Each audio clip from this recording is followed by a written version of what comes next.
2024 లేదా 25లో డిగ్రీ లేదా బీటెక్ చదివారా? సాఫ్ట్‌వేర్ జాబ్ కోసం ఎదురు చూస్తున్నారా? అయితే కోడ్‌జ్ఞాన్ 100 డేస్ కోర్సులో చేరండి, జాబ్ సాధించండి.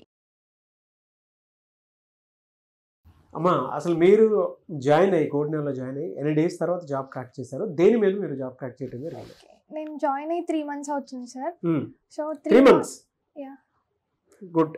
3 మంత్స్ అవుతుంది. సో నాకు పైథాన్లో ఇంటర్వ్యూ అనేది జరిగింది sir. Python networking cloud.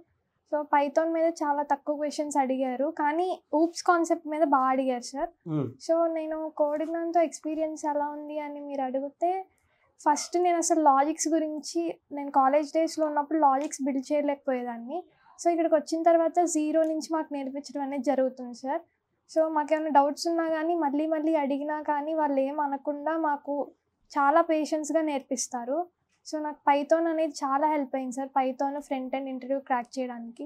So ఇప్పుడైతే నేను ఏ ప్రోగ్రామ్ అడిగినా కానీ I can try my level best to complete that code అని నేను చెప్తాను సార్. బయట ఏంటంటే లేఆఫ్స్ ఎక్కువ ఉన్నాయి, జాబ్స్ తక్కువ ఉన్నాయి అని చెప్పేసి ఒక చిన్న పబ్లిసిటీ ఒకటి ఉంది. వెన్ ఇట్ కమ్స్ టు కోడ్‌జ్ఞాన్ మీకు ఎలా అనిపిస్తుందమ్మా? దాంతో అంటే ఆ ట్యాగ్ కి దీన్ని కంపేర్ చేసినప్పుడు ఎలా ఉంది? ఇక్కడ అవకాశాలు ఏ విధంగా కల్పిస్తున్నారు మీకు? రెసిషన్ అయితే అలా ఏం లేదు సార్. కోడ్‌జ్ఞాన్ పోర్టల్లో డైలీ మనకి 3 to 4 జాబ్స్ అనేవి పడుతున్నాయి. మనం 3 to 4 జాబ్స్ అంటే డైలీ 2 to 3 అలా వస్తాయి సార్. చూసుకొని మనం అప్లై చేసుకోవడమే. సో దాన్ని బట్టి ఎగ్జామ్స్ అనేది డైరెక్ట్ మెయిల్స్కి వచ్చేస్తాయి. దాన్ని బట్టి మనం అక్కడికి వెళ్ళి ఆఫ్లైన్ కానీ ఆన్లైన్ కానీ ఇంకా ఇంటర్వ్యూ అటెండ్ అవ్వడమే సార్. అది రెగ్యులర్గా జాబ్ పోర్టల్ కనుక అంటే కోడ్‌జ్ఞాన్ జాబ్ పోర్టల్లో కనుక మీరు ఎవరైతే స్టూడెంట్ జాయిన్ అయ్యారో వాళ్ళకి మాత్రమే తెలిసినటువంటి విషయం అదే. అంటే జాబ్స్ లేవు అదేదని చెప్పేసి అనుకుంటుంటారు. కాదు, అవకాశాలు ఉన్నాయి, బట్ స్కిల్డ్ పీపుల్ లేరు.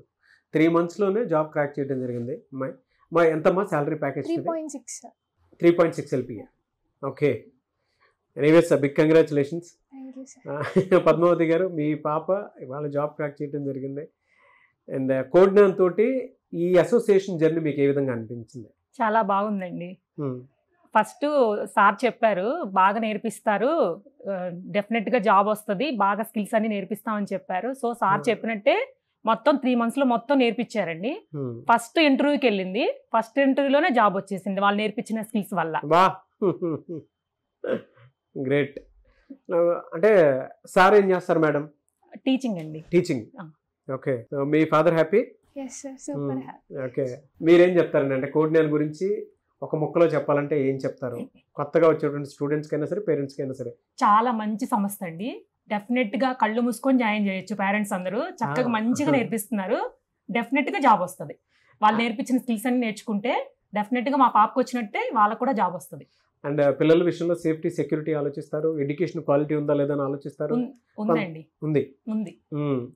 అండ్ పేరెంట్స్కి ఎప్పటికీ కొంతమంది డైలమా ఉందండి, అంటే లేదండి ఇక్కడ వీళ్ళు చెప్పేదాని ప్రకారం అయితే టీచర్స్ కానీ మెంటర్స్ కానీ అందరూ బాగా మాట్లాడతారు, ఇసుక్కోరు, బాగా చెప్తారు, అడిగిన వాటికి చాలా ఫ్రెండ్లీగా ఉన్నారని చెప్తున్నారు. సో జాయిన్ అవ్వమని చెప్తారా మీరు? డెఫినెట్ గా. ఓకే, జాబ్ లేక బయట ఇబ్బంది పడే వాళ్ళు డెఫినెట్ గా ఇక్కడికి వచ్చి జాయిన్ అయితే చక్కగా వాళ్ళు నేర్చుకుంటే డెఫినెట్ గా జాబ్ వస్తుంది. మీ పేరెంట్స్ కి కోడ్‌జ్ఞాన్కి ఏం చెప్తారు?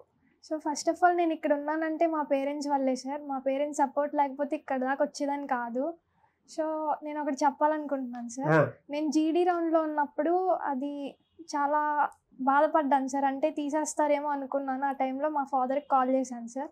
సో ఇలా అయింది డాడీ, సిచ్యువేషన్ ఇలా ఉంది అంటే, నేను నిన్ను ఎక్స్పీరియన్స్ కోసం పంపించాను, ఇది కాకపోతే ఇంకొక జాబ్ ఎవరికి ఫస్ట్ ఇంటర్వ్యూలోనే రాదు, కొంతమందికి టైం పడుతుంది, ఇది కాకపోతే ఈ ఇన్స్టిట్యూషన్లోనే ఇంకో కోర్స్ తీసుకుందు కానీ స్కిల్ పెంచుకో అని అన్నారు sir. Definitely I'm proud of my parents అని చెప్తాను సార్. ఇంకా ఇన్స్టిట్యూషన్కి వచ్చేసరికి మా మెంటర్స్ అందరికీ థ్యాంక్స్ సార్. ఫస్ట్ సాకేత్ సార్కి అలాగే సాయిరామ్ సార్కి థ్యాంక్స్ చెప్తాను సార్. సో వాళ్ళ వల్లే ఇన్స్టిట్యూషన్ అనేది ఇంత స్ట్రాంగ్గా ఉంది. ఇంకా స్కిల్డ్ మెంటర్స్ని పెట్టడం అనేది జరుగుతుంది సార్. ఇంకా thanks to everyone. Me father పేరేంటమ్మా? గోపాల్ రెడ్డి సార్. గోపాల్ రెడ్డి గారు, స్పెషల్ థ్యాంక్స్ అండ్ కంగ్రాచులేషన్స్. ఎందుకంటే మీలాంటి పేరెంట్స్ ప్రతి ఒక్క పిల్లలకి ఉండాలి, సపోర్ట్ చేసేటువంటి పేరెంట్స్. స్కిల్ పెంచుకోమా, అప్పుడిప్పుడే నాకు జాబ్ ఏమో అంత అర్జెంట్ కాదని చెప్పేసి మీరు సపోర్ట్ చేసినటువంటి తీరు వల్లే కాన్ఫిడెన్స్ వచ్చింది పాపకి. ఎనీవేస్ బిగ్ కంగ్రాచులేషన్స్ అండి మీకు. Thank you so much. Sir మీరేం చెప్తారు సార్? అంటే మీ స్టూడెంట్ మీ కంటి ముందే ఉంది, 3 మంత్స్లో రిజల్ట్ చూడగలుగుతారు. ఎవరికైనా సరే అది ప్రౌడ్ మూమెంటే. మీరు ఎప్పటికప్పుడు చెప్తూనే ఉంటారు, బయట లేఆఫ్స్కి సంబంధించి లేదనంటే రెసిషన్ గురించి మాట్లాడుకుంటారు కానీ బట్ మీరు అప్స్కిల్ అవ్వట్లేదని దాన్ని మాత్రం ఎక్కడా చూపించట్లేదని రెగ్యులర్ మాట్లాడరు అసలు అప్స్కిల్ గురించి ఎవరు మాట్లాడరు. అవునవును. సో మీరేం చెప్తారు సార్ ఈ సందర్భంలో, మీరేం చెప్తారు? ప్రౌడ్ మూమెంట్ అండి, మనకు సాటిస్ఫాక్షన్ వచ్చేదే స్టూడెంట్స్ ప్లేస్ అయినప్పుడు కదా. అవును. అంటే అందరూ కూడా లైక్ అప్లై చేస్తున్నాము, అటెండ్ అవుతున్నాము అని కాకుండా ఇంటర్వ్యూకి కావాల్సిన స్కిల్స్ ఉన్నాయా లేదా అన్నది చెక్ చేసుకోవాలి. ప్రతి ఒక్క స్టూడెంట్కి ఏంటంటే వాళ్ళ ఎక్కడో చిన్న డైలమా ఉంది సార్. ఎందుకు కోఆర్డినేటర్, ఈవెన్ కెరీర్ గ్యాప్ ఉండేటువంటి వాళ్ళకైనా సరే ఇంత పెద్ద రిజల్ట్ చూసిన తర్వాత కూడా మీరేం చెప్తారు ఇంకా? అంటే అటువంటి స్టూడెంట్స్కి మీరేం చెప్పదలుచుకున్నారు, డైలమా ఉండే స్టూడెంట్స్కి? డైలమాలో ఉంటే వాళ్ళు ఎప్పుడు డైలమాలోనే ఉంటారు. స్టెప్ తీసుకోవాలి, మనం జాబ్ తెచ్చుకోవాలి, సాఫ్ట్వేర్ సైడ్ సెటిల్ అవ్వాలి అనుకుంటే కనుక నేను ఒకటే చెప్తాను, మేము కష్టపడగలం, మీరు 100 days అనండి లేదా 6 months అని చెప్పండి, మేము ఆ టైం మేము స్పెండ్ చేస్తాము, వేరే యావిగేషన్ లేకుండా కష్టపడతాము అంటే కనుక బ్లైండ్గా కోఆర్డినేటర్ని ట్రస్ట్ చేయొచ్చు. అప్స్కిల్ చేస్తాము, ఆపర్చునిటీస్ ఇస్తాము, అండ్ ఆపర్చునిటీస్ ఫెయిల్ అయినా సరే మళ్ళీ వాటిల్లో ఏం మిస్టేక్ చేశారని కరెక్షన్ చేస్తాం.